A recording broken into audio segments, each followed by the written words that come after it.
কণী উলিয়াই ল'ব লাগিব কণী আগ চবেই উলিয়াই ল'ব লাগিব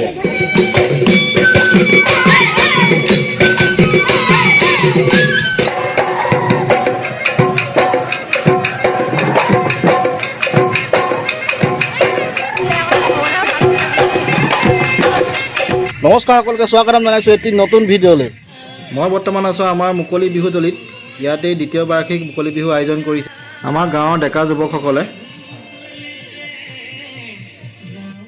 এইফালে এয়া হোলোঙাপাৰ বিহু সুৰক্ষা সমিতিৰ বিষয়ববীয়াসকলৰ লগতে বিশিষ্ট ব্যক্তিসকল।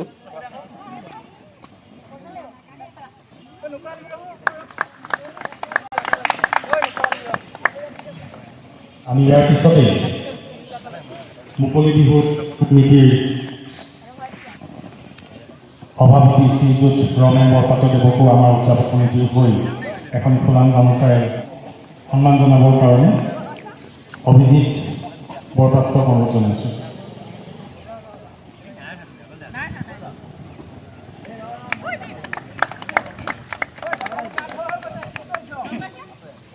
ইয়াৰ পিছতেই উদযাপন সমিতিৰ সম্পাদক বিচিত্ৰ ছাৰ গগৈদেৱক আমি পৰিচালনা সমিতিৰ হৈ এখন ফুলাম গামোচাৰে সন্মান যাচিবৰ কাৰণে মৃদুপৱন বৰাক অনুৰোধ জনাইছোঁ।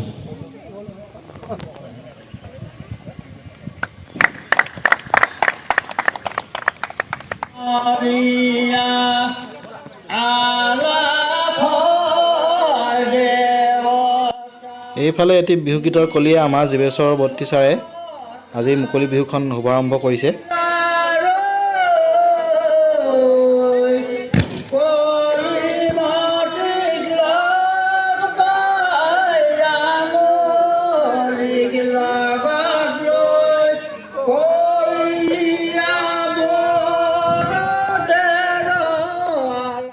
এতিয়া কণী যুঁজ আৰম্ভ হৈ গৈছে।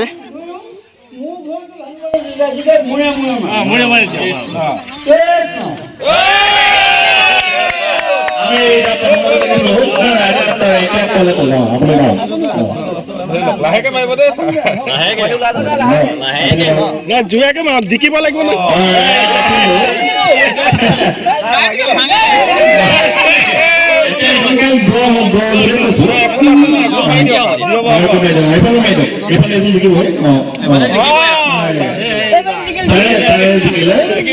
আমাৰ বিহুত্ব সমিতিৰ সভাপতি জিকিলে সম্পাদক তিনিটা ভিতৰত মানে তিনিটাই পাব লাগিব বা দুটা পাব লাগিব এটা পাব লাগিব। এয়া শিৱসাগৰৰ সন্মিলিত মহিলা হুঁচৰি দল। ইয়াত সকলোখিনি মহিলাই হুঁচৰি জুৰিছে।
ল'ব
বন্ধুসকল এয়া হৈছে আমাৰ হোলোঙাপৰীয়া চেমনীয়া বিহু দলটি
जाने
প্ৰকৃত অসমীয়া গিৰিক দেখুৱাই আগবঢ়াই লৈ যাব পাৰে। মই উদযাপন সমিতিৰ তৰফৰ পৰা তেখেতলোকক সন্মান যাচিবৰ কাৰণে ধ্ৰুৱজ্যোতি বুঢ়াগোহাঁইক অনুৰোধ জনাইছোঁ। লগতে আমি উদযাপন সমিতিৰ তৰফৰ পৰা অলপ মৰম যাচিবৰ কাৰণে অচিনি বহুত বহুত ধন্যবাদ জনাইছোঁ। এইবাৰ এয়া মাজুলী নাচনী বিহু দল।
আমি ধন্যবাদ আৰু কৃতজ্ঞতা জনাই অনুষ্ঠানটিৰ সামৰণি হৈছে বুলি আমি ঘোষণা কৰিছোঁ। ধন্যবাদ।